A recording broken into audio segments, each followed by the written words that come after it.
Hello and welcome back to live coverage of the Apex Gaming Invitational Qualifier and RCQ. I'm Tandy, joined by Raph Sputin. Say hi, Raph. Hi, Raph.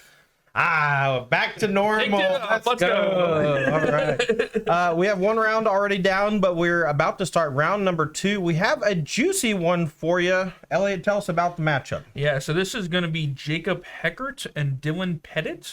So Jacob is playing a spicy one. The deck says Hippo Control, but this is just kind of a Keruga value deck. It's a Keruga Elementals. So we've got early interactions such as Fire Ice, Dead Gone, Touch the Spirit Realm, and then a bunch of elementals that you'd expect from Modern Horizons. Solitude, Fury. Yeah, Solitude, Fury, all that good stuff. Some Endurances in there as well, but we've also got Risen Reef, and also 4 copies main deck of Fable of the Mirror Breaker. I mean, that's no surprise to me. Fable of the Mirror Breaker, an incredible card. You know, it's a lot easier to cast than Seasoned Pyromancer, and it makes a lot of sense in these mid-range decks. We've seen it completely dominate Modern and Standard, so now it's time to shine in, Pioneer and Standard, and now it's time to shine in Modern. It's interesting, this Keruga deck is actually built very similarly to the Cascade decks, because it's a similar, game building mechanic. Deck building mechanic, so it'll be nice to see a lot of those things we're used to seeing out of the Elementals decks, in the Elementals decks that you normally see in the Cascade decks. We got Fire Ice, we got Leyline Binding, so the deck should be sweet. We're gonna go ahead and head down to the feature match area. Both players are about ready to go, and we'll see who takes it down here between these two players. Yeah, absolutely. And we've also got Dylan Pettit. His opponent is playing Rakdos Scam. So this is also a deck that's seen really a lot of play in these past couple of months, using the very powerful early game.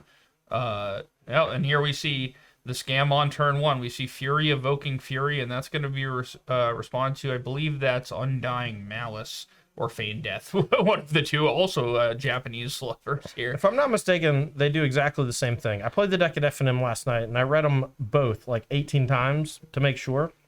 They both return the creature tapped. They both put a counter on it, and it doesn't technically give it Undying. So here is essentially 8 damage coming at you every turn for the rest of the game. Unless you can kill it, we'll see if Heckert has an answer, and no answer on 1. Yeah, I mean, here we see just a good old hit for 8 on turn 2. Yeah, no and kidding. Followed up by a Thoughtseize. They're going to get some information here about what Jacob is up to, other than that lovely hippo standing off to the side there. And we see a lot of cards that do not answer this Fury. And Heckert was really relying on that ice to tap down the Fury for a turn to save some life points so you could start getting into the mid game. But Dylan Pettit gonna safely take that card away from him with the Thoughtseize, and now Heckert is gonna need an answer. Yeah, it looks like that was a Feigned Death that was cast on turn 1, but Jacob finds Touch the Spirit Realm. I actually think that works, right? So it's not going to permanently get rid of the Fury, but it is going to fog it for a turn, basically, and it'll return it without the counter. Gotcha. So we're going to smash for 8, and Heckert has to consider taking it so that he can just cast the Spirit Realm to exile the Fury, but that means that if Pettit has any creature here, it's going to be pretty tough sledding, and it looks like he has. Yeah, it looks Seasoned Pyromancer. Yeah, Seasoned Pyromancer alongside a redundant copy of Feigned Death. So that's going to allow Dylan to make a Seasoned Pyromancer and an Elemental token to go alongside it. And I don't see... Jacob's going to have to draw something like Fury. Yeah, it has to be a big free spell. Solitude, Fury, both play, I think. But we're going to shock with the Blood Crypt, and Pettit dealing himself a bunch of damage with these Thoughtseizes and Fetch Shocks and such, but his life total not under any duress. Jacob Heckert is under duress with his life total, and those fetches are problematic. Yeah, and that'll be the Seasoned Pyromancer discarding the Feigned Death, make an Elemental, and draw 2 cards. Seasoned Pyromancer, an absolute heater of a Magic card for Modern Horizons 1. One of my favorites from that set, honestly. It gives you the ability to discard things that have graveyard synergy, or just discard like mediocre or dead cards to turn those into 1/1s or fresh resources. But when you're empty-handed, it's just a pure draw 2. And when you're low on resources, sometimes it's a draw 1 and make a token like we saw here. Yeah, absolutely. And here we're going to see what the pickup is. Teferi Time Raveler not going to do it. Yeah, I think that's going to spell demise for Jacob Heckert. No free spells. Paxton in game 1, Dylan Pettit's way. Rakdos scamming it up. All right, let's go ahead and look at these players' sideboard. On the side of Jacob Heckert, we've got a copy of Unmoored Ego, Jace the Mind Sculptor, one Besage Who Endures, 2 copies of Foundation Breaker, 3 Mystical Disputes, a full 4 copies of Leyline of Sanctity, and 2 copies of Endurance. So interesting to note, Heckert showed lands and hand, right? So there, even though not a lot of plays were done from Heckert's side, in fact, I think 0 cards were actually cast. There's a lot of information for sideboarding for his opponent, this Rakdos Scam player. So I'm not really sure what he's going to be bringing in, but what do you think is going to be coming in from the elemental side of things? So the only thing that on the elemental side that I'd really like here is these Leyline of Sanctities. So that's going to stop these Thoughtseizes and the Griefs. Okay. So I think that's really the only upgrade you get here. Foundation Breaker not going to do a whole lot. Endurance not necessarily what you're looking for as well. You might consider bringing in the Besage, maybe the Foundation Breakers if you suspect something like Blood Moon out of your opponent. Yeah, I think Foundation Breaker is one of those cards that like always seems like it's okay against the Blood Moon decks, but really, can you fetch a forest? Can you ever fetch forest? I don't think so. I mean, you can. It is physically possible. I was gonna say I've fetched for many forests, but it's also physically painful. All right, and looking over at Dylan's sideboard, our scam player, he does have 1 copy of Blood Moon. It's fewer than you'd normally see out of these scam. Are there any decks, main deck? Usually it's 2 main. Yes, 2 main, 1 side. Yeah, okay. You're absolutely right. And then we've got a copy of Path of Peril, 3 copies of Engineered Explosives, 2 Fatal Push, 4 Leyline of the Void, 2 Ob Nixilis the Adversary, a Surgical Extraction, and a copy of Torok Dreadcanter. So Torok seems like it could come in. Dodge of Solitude, you know, games go long, you get to do the kicker thing. It seems decent. Usually there's a couple in the main deck to complement. The Surgical Extraction I don't think is very good. Ob Nixilis the Adversary seems like it could be okay. Just going wide on threats is pretty solid against things like Solitude. I'm just not sure that the card is powerful enough, you know, to really bring in this matchup. Yeah, I'm thinking you probably want these Fatal Pushes as well against any kind of creature-based deck. Sure. But I suppose really all that you've seen so far is the Fable of the Mirror Breaker. Fable of the Mirror Breaker. You saw Omnath. The Keruga's got to be a giveaway of some kind, though. That there's more permanence in the deck as a whole. Right. You'd think they'd be creatures. But yeah, we'll see how these folks choose to sideboard as they shuffle up and get ready for game 2. And we're going to have our 4-color Elementals player on the play. All right. So I actually picked this feature matchup because Heckert is around on this tournament series a bunch and is a pretty solid player and is playing a very cool deck. So it's interesting to see him get absolutely bamboozled by Scam first time on camera. Who among us hasn't gotten completely bamboozled by Scam, although? All right, so Heckert taking a look at the opener, gonna throw it back. That's always good for the burn or the Scam side of things because every discard spell is accentuated from those mulligans. And Petite's looking at a hand with a Thoughtseize, Blood Moon, Grief, Seasoned Pyromancer, and a couple lands. So that seems like a pretty fine keep from him. Not going to see any Scam action, barring a pretty good draw step on turn 1. But it does have the grease, so it could still happen. Yeah, it's true. The deck does play between 6 and 8 copies of the return things.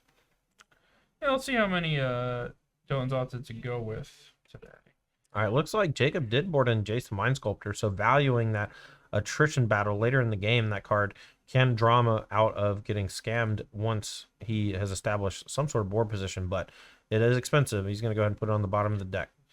Yeah, it looks like Pettit's only got 5 copies of the Scam here. Okay. So he got 2 copies of Undying Mal. Oh, sorry. I'm sorry. They've got 7. I was missing the Malkia Rebirth. Yeah.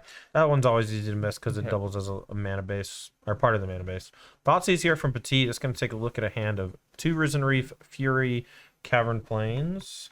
I'm going to take one of the Risen Reefs. Yeah, Fury's looking a little awkward with no red card to exile to it. Well, also, you can just not play a creature for a while until you discard the Fury, you know? Yeah, sure. Cavern Plains, Fury, and Reef. All right. Yeah, Flooded Strand picked up as well. It looks like that's going to be the play here for Heckert. It's probably just going to go ahead and fetch a Triome and pass it on back to Petite. There's an interesting dynamic when you draw a card after getting Thoughtseize and it's a land that you kind of want to play. You don't want to have that information leak where your opponent knows exactly what your hand is at all times. But with Triomes being a huge part of this deck and a huge part of the format, it's oftentimes correct to just give away that information so you can go ahead and get your tap Triome onto the battlefield before the game goes on too long. And as Jacob was flipping through the deck there, we did see that he did bring in what looks like all 4 Leyline of Sanctity as well. So maybe that's what he was mulliganing for. Yeah, I was looking to protect against those discard spells. Yeah, Leyline of Sanctity, it's hard to mulligan for that against a discard deck, right? Because you're minusing a card to essentially stop discard, which is already kind of the problem. Oh, we got outside interference on the table next door, bonking a card off the top. It's illegal contact. That'll be 5 yards and then a fresh set of downs. All right, here comes Risen Reef. This card is extremely solid with those pitch elementals. Normally, the pitch elementals are minus a card when you do their pitch ability, but Risen Reef lets you refresh that card and sometimes put an extra land on the battlefield. An interesting addition to all of these Omnath Fury elemental decks, one that was very powerful when it was in Standard in M20, and still just shining in Modern, which is impressive. And it's a little interesting that we didn't see Dylan perhaps go for the Grief last turn to try to get that Risen Reef out of the hand. Might not have had another black card. That's what I was going to say. I don't know if you had another black card to do it. I definitely would have done that. Yeah, and here we see, looks like Dylan's hands the Blood Moon, 2 copies of Seasoned Pyromancer, a Fury, and a Grief. So we may be just going straight for the Blood Moon here. That seems all right to me. Yeah, and that's going to put Jacob in a world of hurt. Well, Jacob does have basic planes, so if he has a white answer to Blood Moon, he can get out of it. Yeah, it also does have that Fury in his hand, which now becomes a lot more castable, but it looks like Fury's going to go ahead and take care of the Risen Reef. Yep, and that's essentially just to make sure that Risen Reef with pitch elementals doesn't potentially draw Jacob out of the Blood Moon. You don't want them to be able to dig for extra cards. And we'll have planes, and so it looks like going to be passed back, or we're going to buy this Keruga here, potentially. Well, buying Keruga seems okay until you realize that there are no forests or islands on the side of Jacob Heckert's side. So. Yeah, you can always perhaps pitch to an Endurance or something if those are still in the deck. It looks like we are going to buy a Keruga. Looks like Jacob did pick up a copy of Dead Gone as well. Okay, not a bad one. It does something. It's a spell you can actually play. I mean, it can kill this Grief. Yeah, and it looks like that is going to be the play. All right, so dead on the Grief, but Grief is still going to come down and take a card. We're going to peek at the hand. Fury, Solitude, Keruga, Foothills. What do you take here?